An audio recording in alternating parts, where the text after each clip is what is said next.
Shalom. Kita bersyukur kepada Tuhan karena pada hari ini kita ada di rumah Tuhan, bukan di tempat lain ya. Dan di sini kita bisa mengumandangkan lagu-lagu indah yang menguatkan hati kita, yang membawa kita untuk bersyukur kepada Tuhan. Dan tadi sudah mendengarkan pujian ya dari seorang ibu. Tadi ibu di belakang saya bilang orang Batak suaranya bagus. Memang dia betul-betul boru Batak, saudara. Kalau saya ini orang curiga, saya ini Batak beneran atau iya. Kalau Batak beneran kok nggak bisa nyanyi. Kalau bukan Batak kok suaranya keras seperti orang Batak. Jadi memang orang curiga, saudara. Tapi hari ini kita bersyukur ya sama Tuhan ya. Mari kita tundukkan kepala, kita berdoa. Bapa di surga, sungguh Tuhan, tidak cukup kalimat yang akan kami sampaikan kepada Tuhan untuk menggambarkan rasa terima kasih kami kepada Engkau yang telah berbuat baik dalam kehidupan kami di sepanjang tahun ini. Begitu banyak perbuatan ajaib yang Engkau telah tunjukkan di dalam kehidupan kami Tuhan. Sehingga kami mampu melewati kehidupan setiap hari. Meskipun ada kesulitan, ada air mata.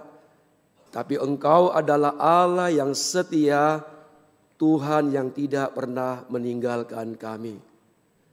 Bapa, kami rindu Tuhan. Supaya sampai akhir nafas kami tetap menyembah Engkau, memuji Engkau, dan memberitakan kepada banyak orang siapa Engkau yang telah hadir di dalam kehidupan kami. Terima kasih Tuhan Yesus, kami akan membaca firman-Mu, berkatilah kami semua agar kami boleh mendengarkan dengan baik dan kami sanggup melakukan dalam kehidupan kami. Demi nama Tuhan Yesus kami berdoa. Amin. Saudara yang dikasihi Tuhan, mari kita buka Alkitab kita dari 2 Timotius 4 ayat 1 sampai dengan ayatnya yang kelima. 2 Timotius 4 ayat 1 sampai 5. Saya akan bacakan untuk kita semua. Beginilah firman Tuhan. Di hadapan Allah dan Kristus Yesus yang akan menghakimi orang yang hidup dan yang mati, aku berpesan dengan sungguh-sungguh kepadamu demi penyataannya dan demi kerajaannya. Beritakanlah firman. Siap sedialah, baik atau tidak baik waktunya. Nyatakanlah apa yang salah, tegurlah dan nasihatilah dengan segala kesabaran dan pengajaran. Karena akan datang waktunya, orang tidak dapat lagi menerima ajaran sehat, tetapi mereka akan mengumpulkan guru-guru menurut kehendaknya untuk memuaskan keinginan telinganya. Mereka akan memalingkan telinganya dari kebenaran dan membukanya bagi dongeng. Tetapi kuasailah dirimu dalam segala hal, sabarlah menderita. Lakukanlah pekerjaan pemberita Injil dan tunaikanlah tugas pelayananmu. Demikian jauh pembacaan firman Tuhan. Bahagialah saudara dan saya yang membaca, merenungkan, dan melakukan dalam kehidupan kita. Saudara yang dikasihi Tuhan, biasanya kalau ada seseorang yang akan meninggalkan dunia ini, Dia akan memberikan pesan terakhir kepada orang yang ditinggalkannya. Pasti saudara, pesan itu penting untuk dilaksanakan. Dan kita pun ketika kita tahu orang tua kita hidupnya tidak lama lagi, pasti kita ingin selalu dekat dengan orang tua kita itu. Kita ingin mendengarkan apa perintah terakhir, apa nasihat terakhir, apa pesan terakhir dari orang tua kita itu. Saudara, ini jugalah yang dilakukan oleh Rasul Paulus. Menjelang kematiannya sebagai martir, dia menuliskan pesan terakhirnya kepada anak rohaninya Timotius. Saudara, siapakah Paulus itu? Kita sudah kenal, saudara. Kita baca dalam Alkitab sejarah kehidupannya. Dia seorang yang pintar. Dia seorang ahli Taurat yang luar biasa. Sebelum dia berjumpa dengan Yesus secara pribadi, dia adalah penganiaya jemaat. Dia membenci orang Kristen. Dia tidak suka kekristenan. Tetapi setelah dia berjumpa dengan Yesus secara pribadi, hidupnya berubah, saudara. Dia menjadi Rasul Kristus yang setia. Dia mendedikasikan hidupnya lebih kurang 30 tahun untuk Kristus. Dia memberitakan Injil, menyampaikan firman Allah ke segala tempat, ke segala daerah. Dan matinya sangat menggenaskan, saudara. Tradisi yang bisa dipercaya mengatakan bahwa dia mati dengan dipenggal kepalanya. Saudara, firman Tuhan yang kita baca ini adalah pesan terakhir Paulus, saudara. Kita bisa bayangkan, saudara dikasih Tuhan, sebentar lagi dia akan mati, saudara.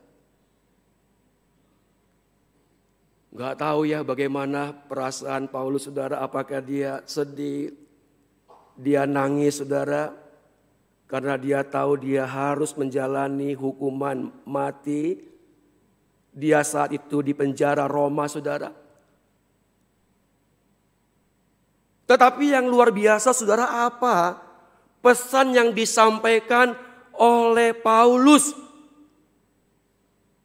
Nah, seharusnya saudara dikasih Tuhan, Paulus itu bisa mengatakan sama Timotius, Timotius, sudah Joh, tidak usah lagi engkau mengikut Kristus. Lihat diriku, aku mengikut Yesus, tapi akhir kehidupanku begitu menggenaskan. Sebentar lagi aku akan dihukum mati. Seharusnya dia menasehati Timotius, Timotius, jangan lagi engkau percaya kepada Injil. Jangan lagi engkau mengikuti Yesus Kristus. Nanti hidupmu berakhir seperti diriku. Tapi saudara, bukan kalimat-kalimat itu yang disampaikan oleh Paulus. Paulus tidak mengeluh. Paulus tidak menyesali dirinya kenapa dia menjadi murid Kristus.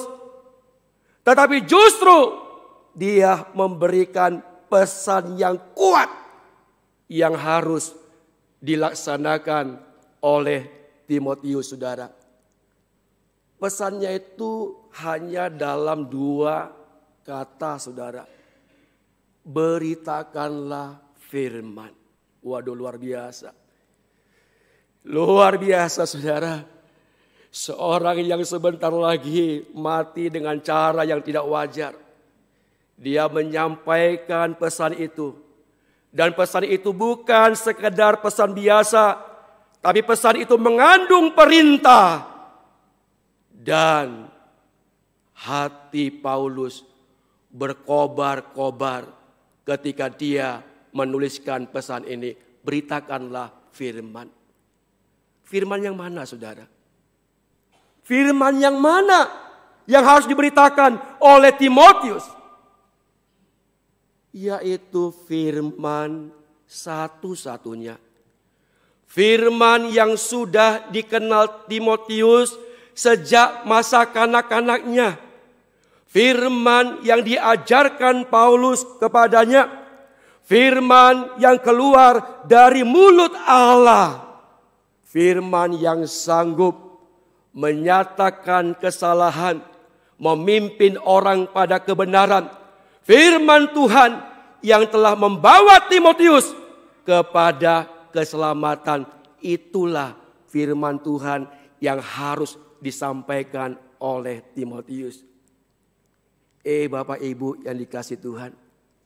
Seolah-olah Paulus ingin berkata kepada Timotius, Timotius, engkau tidak hanya mendengarkan firman Allah. Engkau tidak hanya percaya kepada firman Allah. Engkau tidak hanya melakukan firman Allah. Tetapi engkau harus memberitakan firman Allah. Karena firman Allah itulah yang bisa membebaskan manusia dari keberdosaannya. Firman Allah itulah yang bisa membawa manusia kepada jalan yang benar. Luar biasa, saudara. Luar biasa.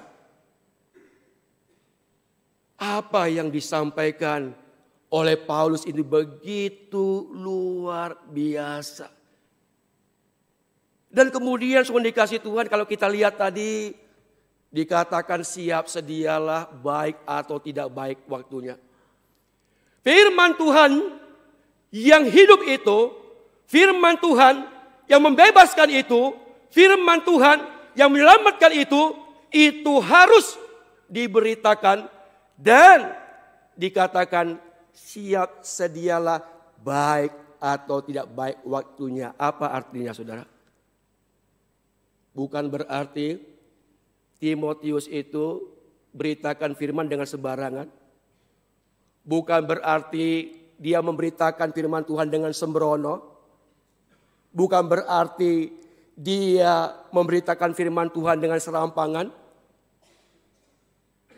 Bukan berarti kita atau Timotius menyampaikan firman Tuhan dengan tidak melihat kondisi orang yang kita beritakan itu. Tapi ini adalah tentang si pemberita firman Tuhan itu, yaitu tentang Paulus, tentang Timotius. Artinya Timotius, engkau masih muda, engkau pemalu, memang banyak halangannya. Banyak hal yang membuat engkau tidak berani memberitakan firman Tuhan. Tetapi itu tidak menjadi alasan untuk kamu tidak memberitakan firman Allah. Engkau harus siap sedia, engkau harus bersegera, dan engkau harus tidak memiliki alasan untuk tidak memberitakan firman Tuhan. Dan dikatakan, nyatakanlah apa yang salah. Tegurlah dan nasihatilah dengan kesabaran dan pengajaran. Inilah komunikasi Tuhan. Firman Tuhan itu harus relevan bagi kebutuhan pada waktu itu, saudara. Firman Tuhan itulah yang menjadi standar kebenaran. Firman Tuhan itulah yang bisa menilai sebuah ajaran benar atau tidak. Firman Tuhan itulah yang menjadi pengukur apakah kita hidup di dalam kebenaran atau kita hidup di luar kebenaran. Baik atau tidak baik waktunya. Tegur dan sabar. Paulus mengajarkan saudara dalam tulisannya, saudara, sabar. Kamu menasihati dengan kesabaran. Kamu jangan kasar. Kamu ajar baik-baik. Ingatlah, meskipun mereka menolak apa yang kau katakan, meskipun mereka memalingkan telinganya daripadamu, tapi engkau tidak boleh berhenti untuk memberitakan firman Allah, karena firman Allah itulah yang akan membebaskan manusia dari perbuatan dosanya. Firman Tuhan itulah yang akan membawa manusia dari kegelapan menuju kepada terang Kristus, dan dia beroleh keselamatan. Saudara, apa sih yang membuat Paulus itu begitu berapi-api dalam deritanya, dalam kesedihannya, dalam duka citanya? Dia menyampaikan supaya Timotius memberitakan firman Allah. Ini alasannya, saudara. Di hadapan Allah dan Kristus Yesus yang akan menghakimi orang yang hidup dan yang mati, aku berpesan dengan sungguh-sungguh kepadamu demi penyataannya dan demi kerajaannya.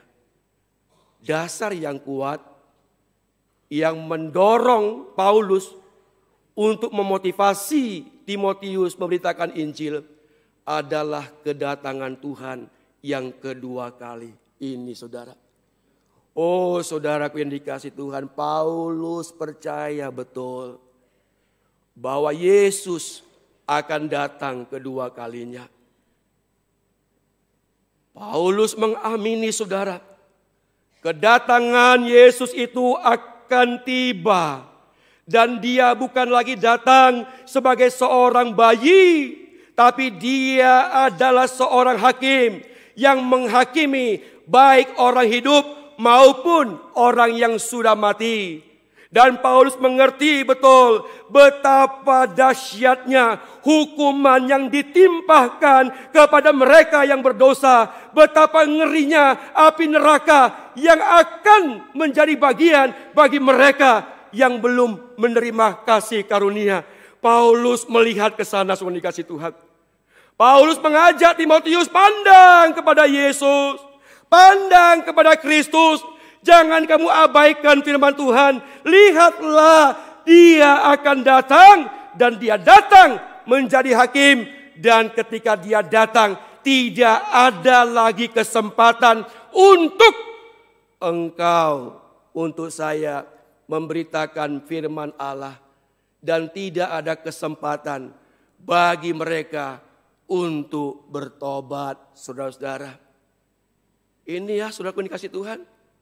Oh, betapa indahnya, saudara, ketika kita pun menikmati dan kita meresapi dan kita menerima ini sebagai sesuatu yang harus kita ingat benar. Enggak lama lagi dia akan datang. Tak lama lagi, ya, Tuhanku datanglah, bawa aku masuk ke sana. Tapi apa aku masuk sendirian? Apa aku yang harus bersuka cita sendirian? Menikmati kebahagiaan sorga yang mulia. Bagaimana dengan anak-anakku? Bagaimana dengan menantuku? Bagaimana dengan istriku? Bagaimana dengan suamiku? Bagaimana dengan mertuaku, orang tuaku? Apakah mereka adalah bagian daripada kerajaan sorga? Apakah mereka adalah orang-orang yang sudah menerima kasih karunia Tuhan? Apakah mereka adalah orang-orang yang sudah dijamin hidupnya oleh Kristus? Saudara, kemudian yang selanjutnya, dasar daripada Paulus memotivasi kepada Timotius adalah keadaan zaman, saudara. Seolah-olah Paulus mau sampaikan kepada Timotius, kita berkejar-kejaran dengan dunia ini.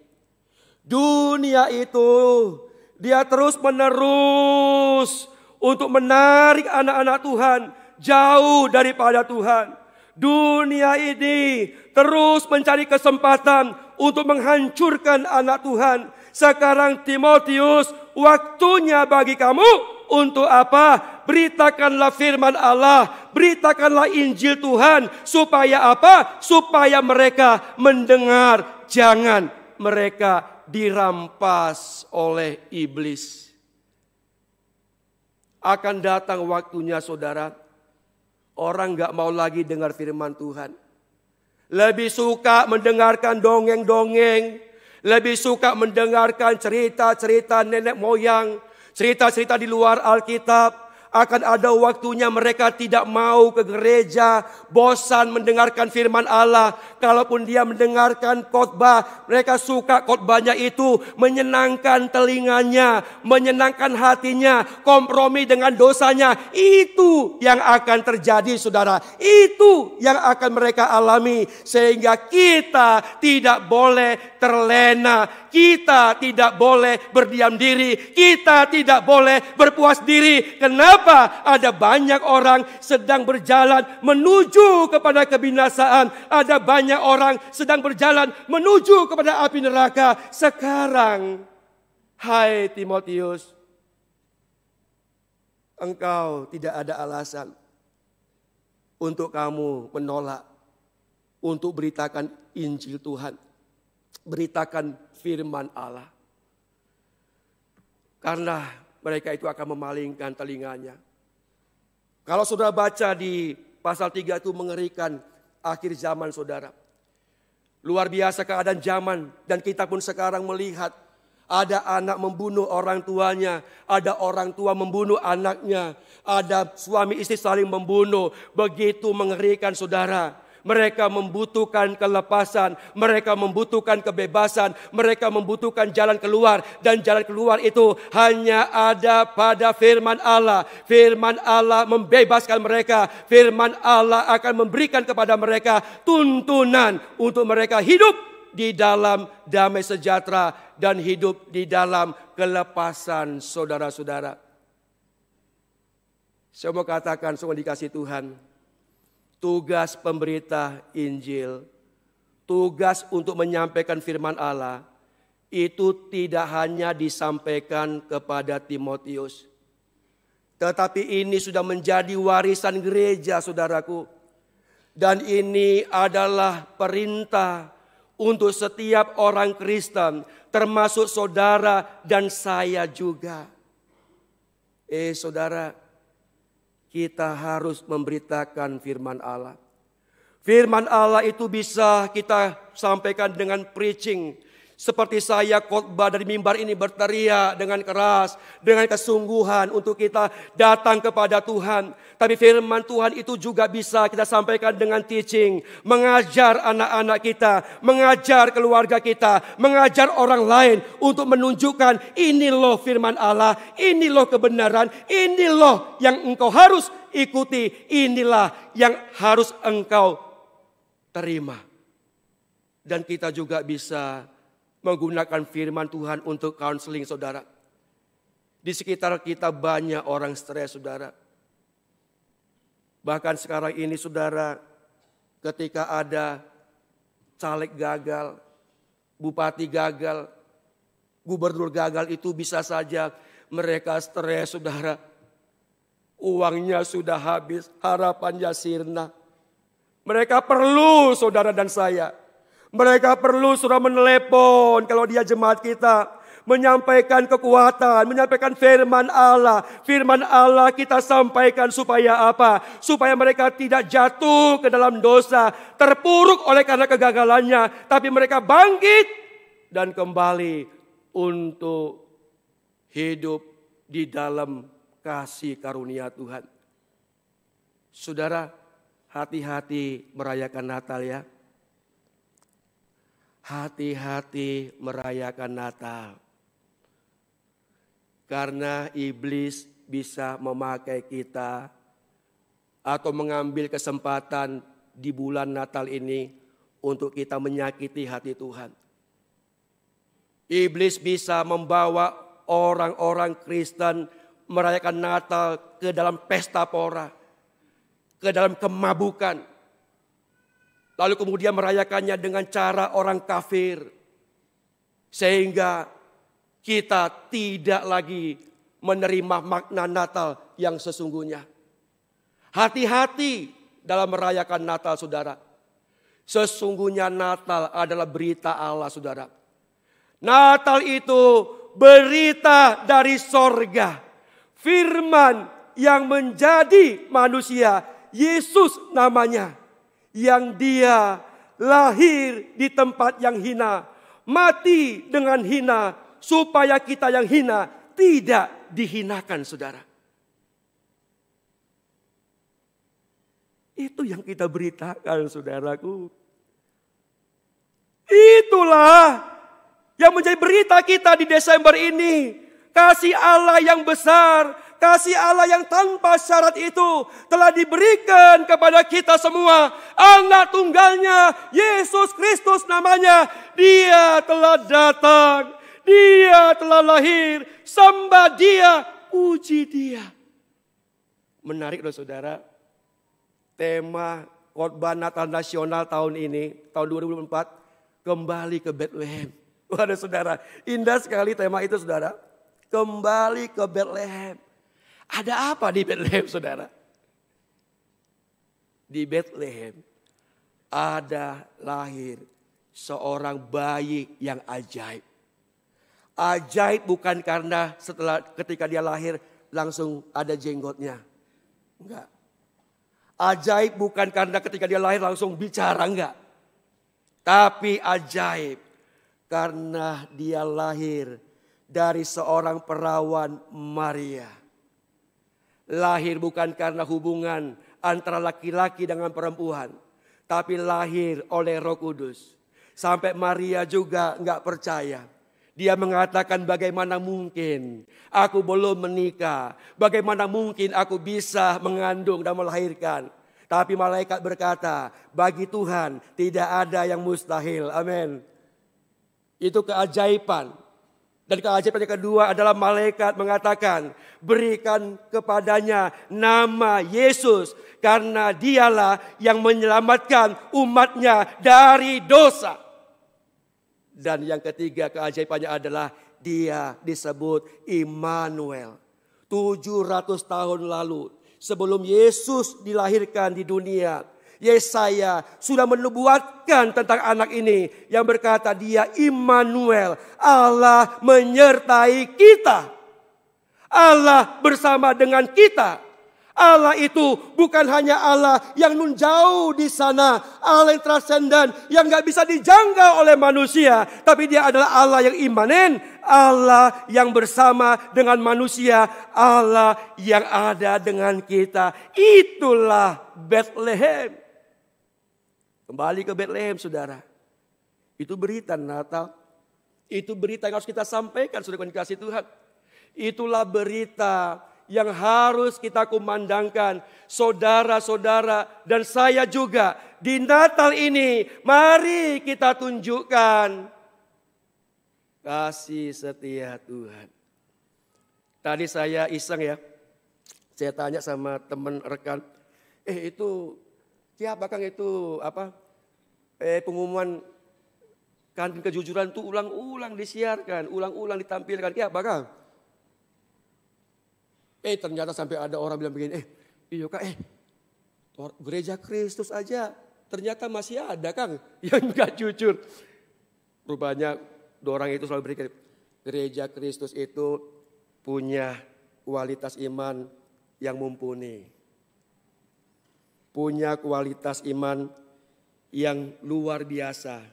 Orang luar, saudara, menjadikan gereja kita sebagai gereja percontohan. Orang luar sana menjadikan gereja kita sebagai panutan, saudara. Makanya waktu mereka lihat itu, mereka pikir, ternyata masih ada. Iyalah, manusia itu berdosa, saudara. Hanya orang yang sudah menerima Kristus, lahir baru dan diselamatkan. Hanya orang yang sudah menerima kasih Allah lah, dia bisa tidak berbuat dosa. Dia bisa tidak melakukan kejahatan. Karena dia sadar Allah begitu mengasihinya. Karena dia sadar dosaku begitu banyak. Dosaku begitu merah. Aku hancur dan tak berdaya. aku tidak mempunyai harapan. Kemudian kasih Kristus datang kepadanya. Itu memberikan kepada dia hidup yang baru, semangat yang baru. Sehingga kasih Allah itu akan memotivasi dia untuk tidak berbuat dosa. Kasih Allah itu akan memotivasi dia untuk melakukan kebaikan kepada suaminya, kepada istrinya, kepada anak-anaknya, kepada orang di sekitarnya. Kasih Allah itu yang membuat dia tidak terpaksa dalam melayani Tuhan, tidak terpaksa di dalam melakukan hal-hal yang baik. Karena apa? Karena kasih itu telah diterimanya. Bapak Ibu Saudara, yuk ya, kita beritakan firman ya. Nggak harus khotbah Pak Okto ya, nggak usah ya, datang saja ini. Saya pernah bilangin sama anak saya itu si Parel, aduh minta maaf ya Papa ya, ya Pak. Papa ini khotbah di mana-mana, papanya nggak pernah khotbah di depan mana, mari di sini. Oh yuk berdoa, istri dengar-dengar. Baca firman Tuhan ganti-gantian ya. Papa baca ayat 1, kamu ayat 2. Waduh saudara. Karena memang kita berkejar-kejar dengan waktu loh saudara. Ya. Siapa yang di sini sedih di bulan Natal karena orang tua sudah ada. Anak-anak jauh tidak bisa kumpul. Natal sendirian. Ya.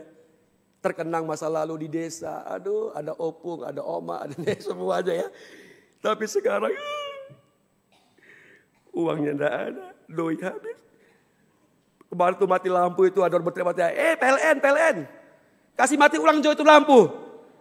Kita suruh beli ini genset. Baru beli so hidup ulang. So habis kita doi Natal. Doi Natal so habis beli genset. Memang saudara-saudara kalau kita lihat dunia ini ada pusing kepala ya. Tapi saudara lihatlah. Hidup kita nggak lama di dunia ini. Paulus mewariskan satu hal yang indah. Beritakanlah firman. Karena Yesus akan datang kedua kali. Dan zaman ini tidak berkompromi dengan kita. Iblis gak pernah berhenti untuk merampas anak-anak kita, keluarga kita, orang-orang di sekitar kita. Mari kita berdoa. Bapa, terima kasih Tuhan. Engkau memberikan kepada kami firman Allah yang ditulis oleh banyak anak-anak-Mu. Dan semua dituliskan untuk keselamatan kami manusia. Firman-Mu adalah kebenaran. Firman-Mu adalah pelita dan terang bagi kaki kami. Tolong kami Tuhan, supaya kami selalu mengingat bahwa kami pun adalah pemberita-pemberita Injil. Dengan banyak cara kami bisa memberitakan Injil itu. Dengan cara menunjukkan kebaikan hati kepada banyak orang. Memberikan kata-kata nasihat firman Tuhan kepada orang yang sedang membutuhkan. Dan menyampaikan pesan yang kuat untuk menegur orang yang hidup dalam perbuatan dosa. Tuhan kami lemah, kami enggak berdaya. Tapi biarlah semangat kami terus menyala-nyala. Sehingga hidup kami menjadi Injil yang terbuka. Yang bisa dibaca oleh banyak orang. Dan melalui kehidupan kami. Orang datang ke Bethlehem untuk berjumpa dengan Yesus, Juru Selamat dunia ini. Terima kasih Bapa, terima kasih Tuhan. Di dalam nama-Mu kami berdoa. Amin.